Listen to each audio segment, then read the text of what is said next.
미국 증시가 이틀 연속 하락세로 마무리가 됐습니다. 물가지표가 부담이 된다, 이런 전망이 나오고 있죠.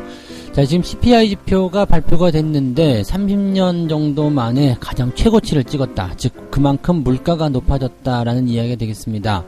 자, 그렇기 때문에 지금 뭐 다우지수 나스닥 할 거 없이 다 하락세로 전환이 됐고요.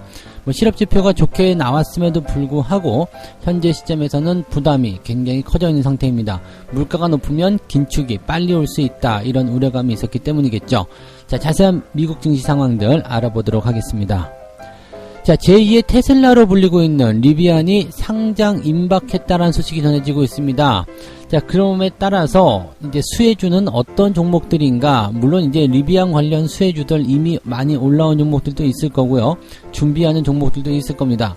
자, 리비안이 상장을 하게 됐을 때 어떤 상황이 벌어질 것인가? 또 관련 종목군들에 대한 부분들은 과연 수혜를 입을 수 있을 것인가? 여기에 대해서 알아보도록 하겠습니다. 최근에 외국인들의 매매 동향이 조금 이상하다라는 얘기가 있습니다. 하이닉스는 사고 있는데 삼성전자는 팔고 있다, 이런 얘기죠. 뭐 둘 다 반도체다, IT다, 이렇게 판단해 볼 수도 있는 내용인데 유독 SK 하이닉스에 대해서는 후한 점수 매수를 계속해서 하고 있고요. 삼성전자는 매도를 하고 있는 이유는 도대체 뭔가, 여기에 대한 궁금증이 생겼습니다. 그래서 지금 하이닉스는 사고 있고 삼성전자는 팔고 있는 외국인들의 속내, 또 이런 동향이 왜 나타나는지 여기에 대해서 알아보도록 하겠습니다.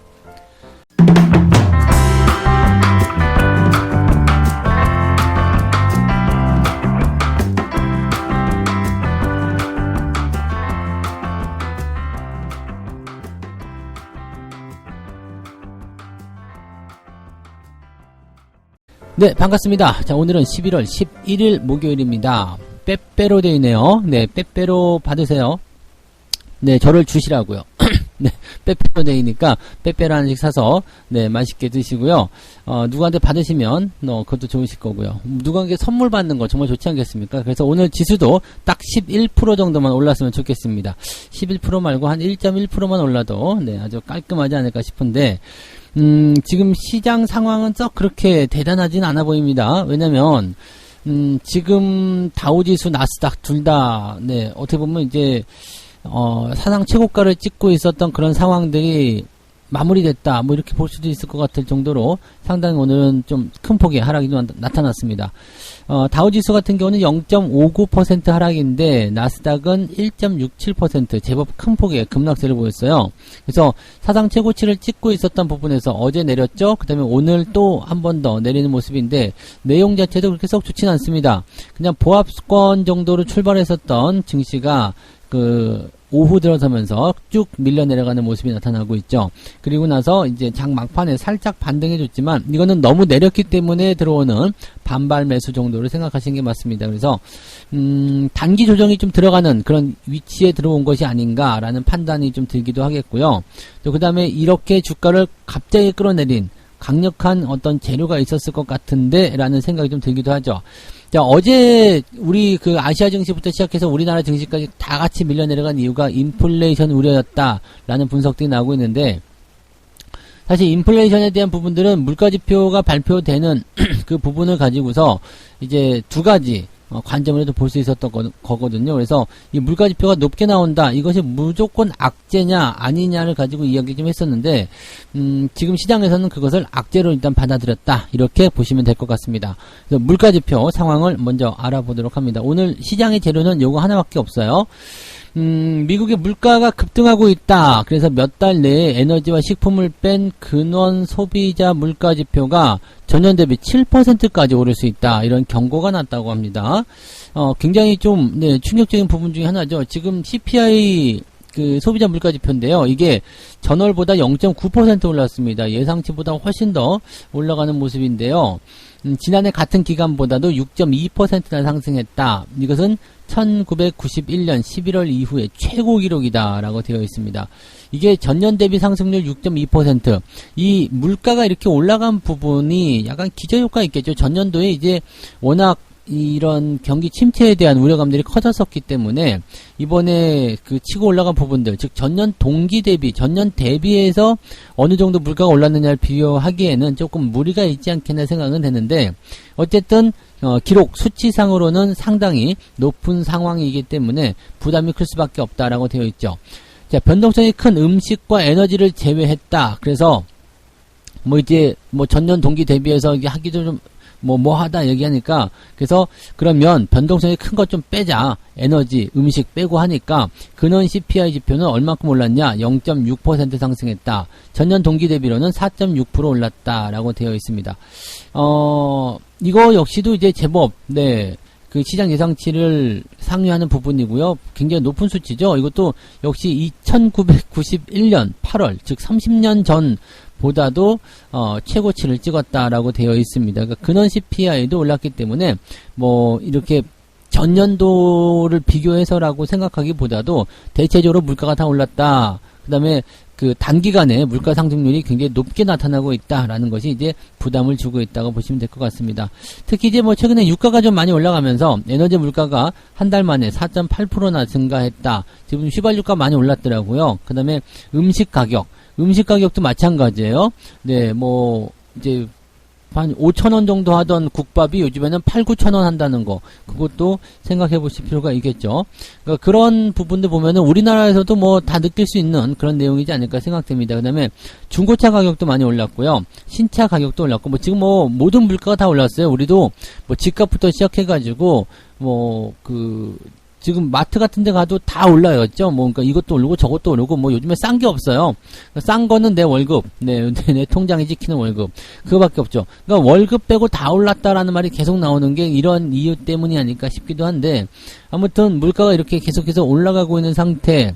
자, 그러면 이렇게 물가가 올라가면 뭐가 안 좋으냐?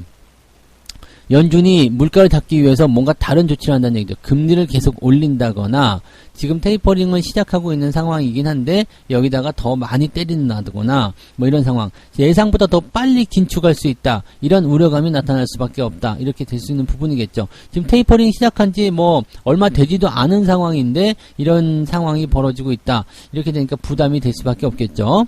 자, 근데 요것을 또 다르게 생각해 보면 물가가 올라가고 있다라는 것은 그만큼 소비가 늘어나고 있다라고 봐야 되겠죠. 공급 부족의 다른 의미는 수요의 증가라고 볼 수 있거든요. 그래서 경기도 그만큼 좋아지고 있다는 쪽으로 해석할 수가 있습니다. 그러니까 어떻게 따지고 본다라면 지금 테이퍼링을 하는 거, 금리를 인상하는 거, 물가가 올라가는 거, 전부 다 경기가 그만큼 좋아지고 있기 때문에 이 모든 것이 가능하다라고 또 해석할 수도 있는 거라서 이걸 또 마냥 나쁘게 볼 수는 없거든요. 물가가 떨어지는 것보다 인플레이션이 조금 더 나은 편이에요. 왜냐면 디플레이션, 즉 물가가 떨어지는 상황이 되게 되면 이거는 경기 침체로 바로 이어지게 되거든요. 근데 인플레이션 같은 경우는 물론 지금처럼 단기간에 팍 치솟으면 좋지 않아요. 그렇지만 서서히 올라가는 인플레이션은 당연히 경기가 좋아지고 있다는 것을 방증하기 때문에 이것은 그렇게까지 나쁜 것은 아닌데 너무 민감하게 받는 건 아닌가라는 생각이 좀 들어요. 그러니까 물가를 가지고 다시 테이퍼링, 다시 이제 경기 긴축, 이런 쪽으로 얘기를 하다 보니까 시장에 부담을 줬다라고 볼 수밖에 없겠죠. 자, 지금 연준에서는 계속해서 장기 인플레이션 기대치가 2%에 잘 고정되어 있다라고 주장하고 있는데 소비자들의 인플레이션 기대치는 점점 높아지고 있다. 소비자 설문조사에 따르면 1년 단기 인플레이션 기대치는 5.7%나 올라갈 것으로 예상되고 있다 라고 얘기를 하고 있습니다. 이게 시장 분석하는 쪽에서의 이야기인데요. 자, 그러다 보니까 이제 시장 인플레이션 기대치 이런 것들이 계속 높아지고 있고, 앞으로 장기 인플레이션, 그 다음에 단기 인플레이션 전부 다 올라갈 거죠. 물가가 계속해서 올라가고 있기 때문에 앞으로 더 높은 압력의 인플레이션이 진행될 것으로 예상되고 있고, 또 그렇기 때문에 연준에서는 통화 정책 정상화를 가속화시켜야 될 것이다. 그렇기 때문에 내년 1분기에 테이퍼링을 종료하고 내년 하반기에 최고 2번의 기준금리를 인상할 것으로 보고 있다라고 이야기했다고 합니다. 이게 ING에서 나온 얘기인데, 1분기에 테이퍼링을 종료한다. 이거는 예상보다 조금 더 빠른 종료예요. 왜냐면 1분기면은 내년 3월이거든요. 그러니까 지금 5개월 만에 테이퍼링을 종료한다라는 건데 사실 연준은 그럴 생각이 별로 없습니다. 왜냐면 연준 입장에서는 이제 경제의 어떤 규모를 끌어올리기 위한 상황으로 가야 되는데 인플레이션의 압력만으로 그렇게 하지는 않습니다. 고용이 같이 좋아져야 되거든요. 물론 지금 실업수당 청구 건수가 또 다시 줄었어요. 그래서 지금 26만 7천 건인가요? 그래서 조금 더 줄어들어 한 4천 명 정도 더 줄었습니다. 그래서 고용도 계속 좋아지고 있는 상황이긴 합니다만 고용이 더 확실하게 좋아지기 전까지 즉 4%대로 지금 진입했지만 4%대 초반이거나 아니면은 4%를 하회하는 상황이 벌어지게 된다면 이제는 어쩔 수 없죠. 금리 인상을 하든 뭐 테이퍼링을 빨리 종료시키든 뭐 뭔가 나와야 되겠죠. 근데 아직까지는 그래도 버티겠다라고 이제 버티고 있는 상황이기 때문에 연준 입장에서는 5개월 만에 테이퍼링 종료한다. 되게 웃긴 상황이거든요. 그러니까 그렇게까지 될 것 같지 않고 또 만약에 내년 1분기에 이렇게 테이퍼링을 종료해버리게 된다. 이렇게 된다라면 기준금리 인상 같은 경우는 내년 9월이나 10월 이렇게 되는 것이 아니라 내년 5월이나 6월로 빨라질 수 있는 상황이 되면 됩니다. 그래서 그렇게 된다라면은 시장이 받아들이는 충격. 뭐 일단 경제가 너무너무 좋아요. 그렇게 되면 상관없겠습니다만 지금같이 이런 상태에서 기준금리가 올라가고 테이퍼링만 종료된다라면 조금 부담스러울 수 있거든요. 그래서 그런 것들이 이제 시장에서는 압박으로 다가올 수가 있겠죠. 연준에서는 그렇게 되는 것을 별로 원하지 않는다는 얘기입니다. 그래서 그런 내용들. 근데 지금 인프라 법안을 통해 가지고 자금이 또 풀릴 수 있는 상황이기 때문에 아마도 뭐 고민은 좀 커지지 않을까라는 생각을 좀 해보긴 합니다. 그래서 그런 내용들이 일단은 미국 시장에 부담감을 작용했다. 물가가 올라가는 것에 대해서는 어느 정도 경제 성장에 대한 부분들을 우리가 생각해 볼 필요가 있는 내용인데 이것을 그냥 마냥 악재로 받아들이기는 조금 애매하거든요. 근데 테이퍼링이나 이런 부분들을 가지고서 계속 시장이 악재로 인식을 하게끔 만드는 것도 약간은 별로 마음에 들지 않은 내용입니다. 왜냐면 전부 다 경기가 좋아지기 때문에 테이퍼링도 하는 거고요. 금리 인상도 하는 거고 물가도 올라가는 거거든요. 그래서 항상 맹점만 보게 되시면 사실 뭐 별로 걱정할 건 없는데 그 부분이 이제 당장 나한테 돌아왔었던 혜택을 그냥 걷어가는 것처럼 보여지니까 시장에는 악재로 받아들여지는 모습인 것 같아요. 민간 투자가 얼마만큼 들어왔는지 그런 것들도 한번 참고해 볼 필요가 있을 텐데 말이죠. 네.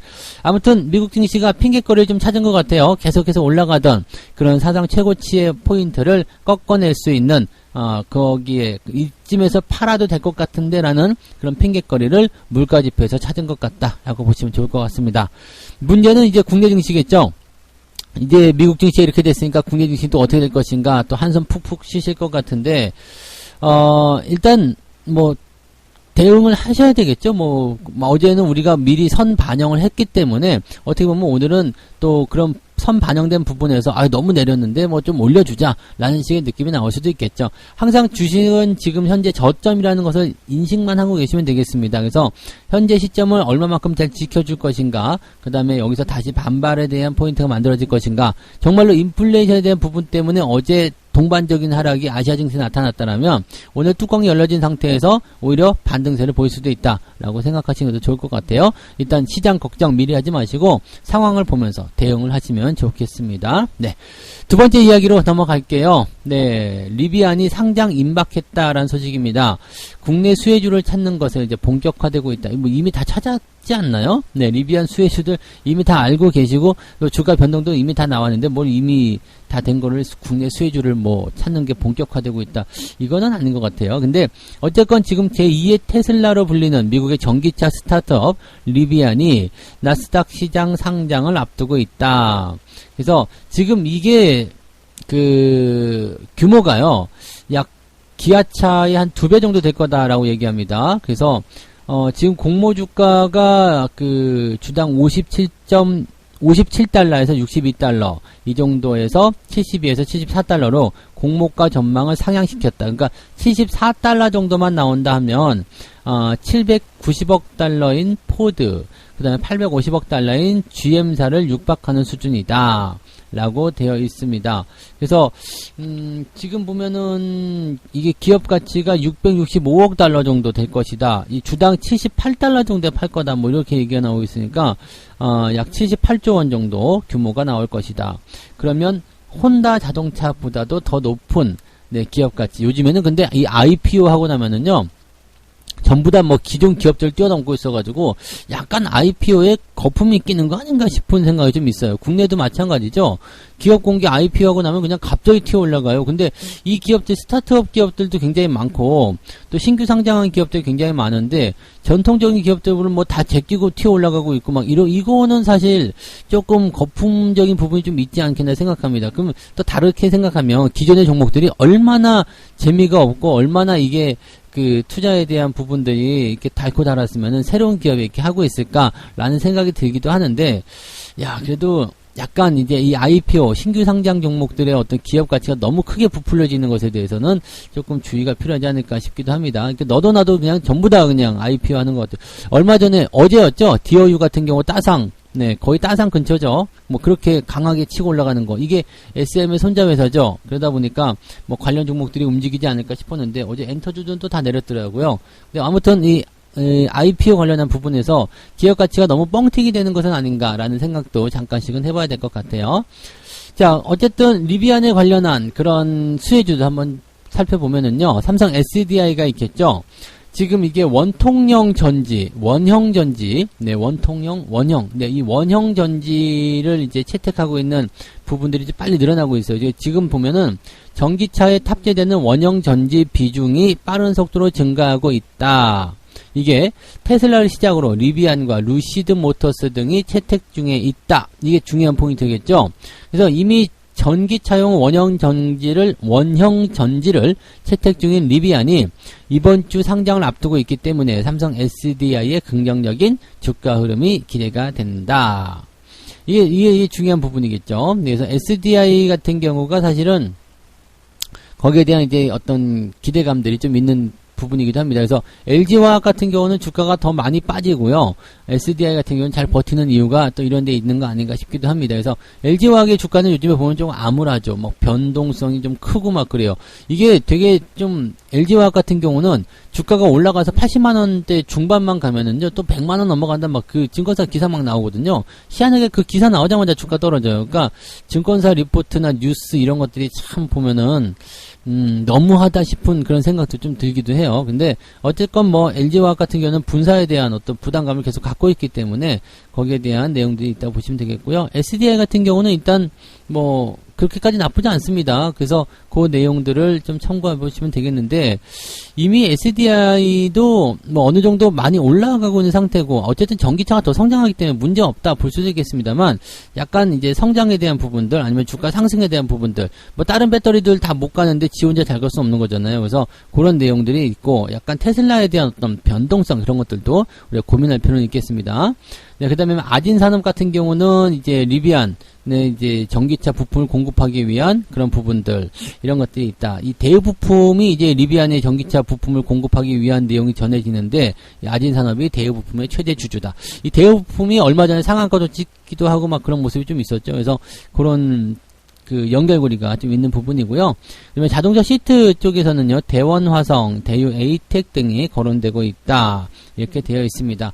뭐, 이게 걸고 들어가려고 하면은 굉장히 많겠죠. 뭐 플라스틱 회사, 뭐 아니면 뭐 어디에 엮이고 막 이런 것들 많을 텐데, 중요한 건 테마주들은요, 일단은 심리적인 부분이 많이 작용하게 되고, 심리가 작용해서 주가를 한번 밀어 올리기 시작하면, 뭐 그거는 앞뒤 될 거 없어요. 왜냐면 매수가 지배하는 상황이기 때문에, 이 정도는 아닌 것 같은데 라고 생각들어도 그냥 막 올라가는 경우가 있습니다.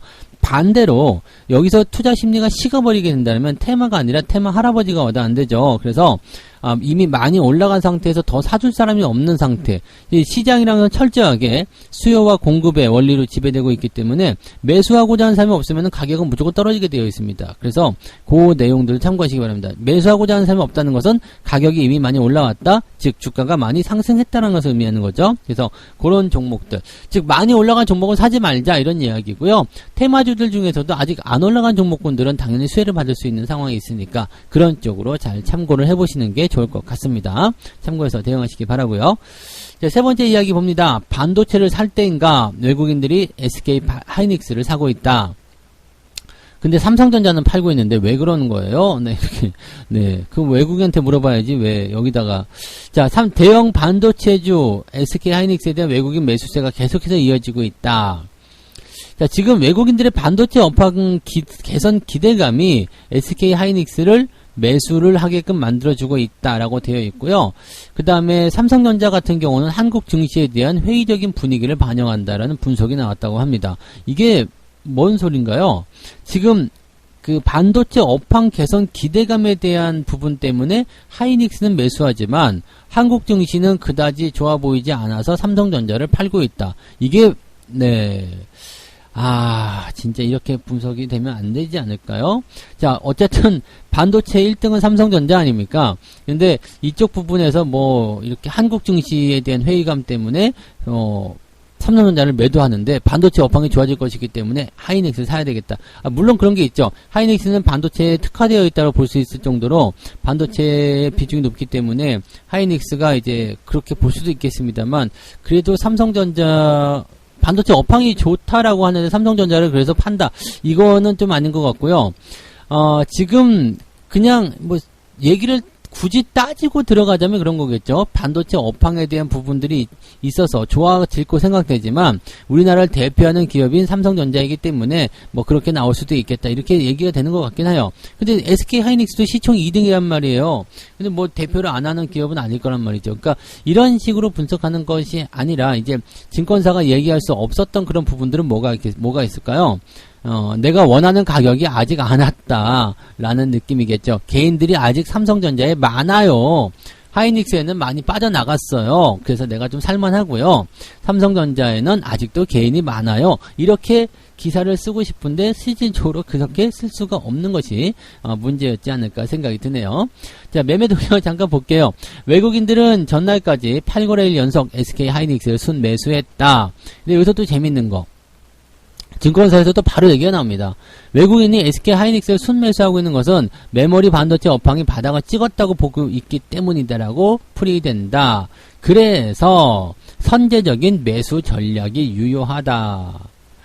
네, 좀 올라가면 바로 이제 사라고 얘기를 하는 거죠. 그래서 사실 이런 부분들만 보고 따라 들어가시면 좀 그렇긴 한데, 하이닉스 같은 경우나 뭐 삼성전자 같은 경우나 둘 다 매수하기 나쁘지 않다고 생각합니다. 근데 하이닉스는 지금 단기적으로 좀 튀어 올라간 부분이 있기 때문에 조금 들어오면 좋겠다 생각이 드는 거고요.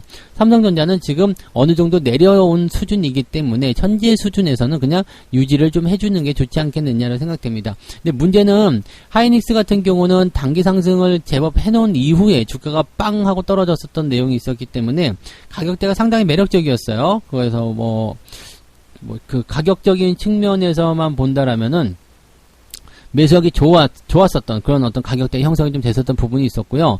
삼성전자 같은 경우는 뭐 그 정도까지는 아니었다는 생각되는 거죠. 즉 하이닉스의 포인트는 15만원에서 10만원 이하로 하회하니까 이게 상당폭의 어떤 낙폭이 쭉 떨어졌고 아래쪽 지지점대에 대한 부분까지 다 만들어졌기 때문에 이 정도면 됐어 라고 생각이 들었을 테고요. 삼성전자는 지금 보시면 뜨뜻미지근한 그런 상황이죠. 여기가 지지점인가 바닥인가 그거 잘 모르겠네 라는 생각이 들었을 거예요. 그러면 외국인들 입장에서는 아직 하이닉스 쪽에서는 뭐 바닥 찍고 올라가는 모습이기 때문에 매수해도 괜찮다. 근데 삼성전자는 아직 바닥이 아닌 것 같은데 아직은 잘 모르겠는데 지금 충분하게 내가 원하는 가격이 오지 않았는데 라는 생각을 할 수도 있는 거거든요. 그렇기 때문에 삼성전자에 대한 매수보다는 일단은 그렇다고 매도가 많이 나오는 건 아니에요. 바닥인지 아닌지 지들도 잘 모르는 것 같아요. 그래서 지금 시점이 저점일지 아닐지 좀 지켜보자라는 그런 정도의 느낌인 것이지 뭐 삼성전자를 지금 팔아야 되겠다 아니다 뭐 이렇게 보는 건 아닌 것 같아요. 그래서 지금 시장 전체적인 부분에서도 어제 주가가 하락했음에도 불구하고 사실 삼성전자 같은 경우는 어제 외국인들 많이 샀단 말이에요. 그러니까 이런 부분들 보시면은 이렇게 분석하는 것이 아니라 그냥 삼성전자에 내가 원하는 가격이 많이 와 있는지 아닌지 그 부분이 제일 중요한 것 같아요. 그러니까 가격을 싸게 사고 싶은 외국인들의 마음을 이제 뉴스에서는 표현하기가 좀 어렵겠지 않나라고 생각을 좀 해봅니다. 되게 어떻게 보면은 그래서 이 국내 투자자들이 좀 많이 좀 힘들어할 것 같아요. 왜냐면 고점에서 좋아질 거라 생각해서 뉴스를 보고 매수를 했는데 쭉 떨어져가지고 저 밑에 떨어지니까 계속 존버를 해야 되나 말아야 되나. 근데 주가는 안 올라가지. 주가는 안 올라가는데 저쪽에선 옆 동네에서는 막 신고가 나온다 그러지. 어떤 종목은 테마라고 해서 막 올라가지. 그러니까 LIC 삼성전자고 나발이고 팔아버리자. 홀랑 팔아먹고 가니까 이제 그 물량을 지금 외국인들이 꼬박꼬박 받아먹고 있는 것 같은 느낌이에요. 그래서 그렇게 물량을 확보를 해놓고 나면 주가가 올라가기 시작할 때 다시 팔아먹은 주식을 절대 살 수가 없다라는 거. 이게 굉장히 중요한 포인트입니다. 그래서 여러분들이 그런 부분들이 있다는 것도 꼭 참고하시고요. 지금 삼성전자 하이닉스는 매도보다는 그냥 유지를 좀 해주시는 거, 또는 기회가 있다면 조금씩 소량씩 접근하시는 것은 괜찮지 않을까 생각이 듭니다. 일단은 뉴스나 또는 시황 또는 수급 동향 이런 것들을 살펴봤을 때도 삼성전자나 하이닉스에게 지금은 일단 주가가 어느 정도 내려온 상황이기 때문에 좀 불리한 그런 부정적인 시각은 없지 않을까라고 생각되는 부분이에요. 그래서 그런 내용들은 꼭 참고를 좀 해보실 필요가 있겠습니다. 자, 이렇게 해서 오늘 세 가지 이야기 전달해드렸습니다. 미국의 물가지표가 부담이 되면서 하락을 했다라고 되어 있는데, 경제적인 상황에서 본다라면은 부담이라기보다는 이제 긍정적인 상황이긴 하죠. 경기가 계속 좋아지고 있다는 쪽으로 해석을 해야 되는 부분인데, 이것을 이렇게 볼 것이냐 저렇게 볼 것이냐에 따른 그런 부분이 좀 달라진 것이 아닌가 생각됩니다. 어쨌든 인플레이션 때문에 긴축이 더 빨라질 수 있다, 이런 우려감이 주가를 끄집어 내렸다, 이렇게 분석이 되고 있습니다. 자, 리비안이 상장을 임박한 상황이 되면서 수혜주들 관심들이 높아지고 있는데, 수혜주들을 찾는 것은 좋은데 이미 다 알고 있는 것도 굉장히 많으실 거예요. 근데 이미 많이 올라가 있는 종목들은 절대적으로 피해야 한다. 수혜주가 아니라 그 뭐라고 하더라도 매수하지 않는 것이 좋다라고 말씀을 드릴 수가 있겠습니다. 그래서 수혜주들을 공략하시려면 아직 덜 오른 기업을 관심을 가져라, 이렇게 되어 있죠. 네. 자, 외국인들이 삼성전자를 팔고 하이닉스를 사는 이유는 여러 가지 부분에서 이야기가 있겠습니다만, 그냥 쉽게 얘기하면 원하는 가격에서 원하는 물량을 충분히 확보하지 못했기 때문이다라고만 생각하시면 되겠습니다. 그래서 하이닉스 같은 경우는 주가 조정이 좀 심했었고, 그다음에 삼성전자는 좀 느긋하게 떨어졌기 때문에, 또 더 많은 개인 투자자들의 물량이 들어와 있기 때문에 삼성전자에 대한 매수가 쉽게 들어오지 않고 있는 것이다 라고 우리가 결론을 내리시는 게 맞을 것 같습니다. 자, 책 한 곡 읽고 마무리하도록 하겠습니다. 지금 여러분들에게 꼭 필요한 그런 구절일 것 같아요. 잘 들어보시기 바랍니다. 실패담의 10중 8구는 장기 침체 때 주식을 처분했기 때문이다. 그것도 극도의 패닉에 몰려서 말이다. 하지만 성공 투자자는 이때 잘 버틴다. 타인으로부터의 고립을 통해 대중 심리를 극복하고 독자적인 판단이 가장 중요하게 된다. 때문에 생각하는 투자자가 되어야 할 것이다. 자, 여기까지 읽어드릴게요. 이게 더 중요한 부분이 이거잖아요. 실패담. 나는 주식 투자 절대 안 해. 주식 안 해. 주식으로 엄청 손해봤어. 이런 부분들은요, 대부분 장기적인 침체 구간, 거기에서 극도의 패닉을 견디지 못해서 팔아먹었을 때 생기는 것이다. 성공 투자자들은 이것을 잘 이겨낸 사람들이다. 네. 그것은 그냥 요 한마디로 다 끝나는 거예요. 주가는 어쨌든 올라갈 건데, 단기적으로 주가가 조정하거나 떨어지거나 그런 부분에 그냥 너무 감정적인 부분이 치우쳐서 좋은 주식을 팔아버렸다는 얘기죠. 어차피 시간이 지나면 올라갈 주식인데 이거를 팔아먹는 거, 이것은 결코 바람직하지 않습니다 라는 이야기를 하고 있는 겁니다. 이게 400년 주식 역사가 알려주는 하나의 비밀이라고 하네요. 그래서 이런 부분들 여러분들 알고 계시는 내용이겠지만 한 번씩 더 되뇌어 보시기 바랍니다. 요즘 같은 장에서 힘을 줄 수 있는 그런 문구가 아닐까 생각되네요. 여러분, 오늘도 만기일에서 약간 변동성 예상은 되는데, 만기일은 원래 마지막 날 그 장이 마감하는 그 순간까지 긴장을 놓치면 안 되거든요. 그래서 항상 긴장감을 가지고 오늘 시장에 좀 대응하시면 좋겠고요. 오늘은 조금 올라서 여러분들 모두 활짝 웃는 하루가 됐으면 좋겠습니다. 성공 투자하시고요. 저는 장중시황에서 다시 올게요. 고맙습니다.